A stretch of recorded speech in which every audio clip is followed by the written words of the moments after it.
அன்பால் என்னை அழைத்தார்.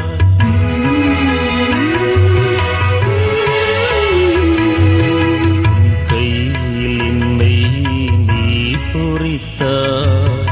பெயர் சொல்லி அன்பால் என்னை அழைத்தார். ஏன் என்னை நீ தெரிந்தார்? என் வாழ்வில் ஏன் நுழைந்தார்? உன்மாறாத அன்பில் மகிழ்வொன்று கண்டேன். தாய் உறவொன்று தேடும் பிள்ளை போல் நின்றேன். உன்னோடு நான் வாழுவேன். ஒருபோதும் உன்னை பிரியா நிலையான உறவொன்று வேண்டும். என் உடல் கூட எரிந்தாலும் உன் நாமம் நான் சொல்ல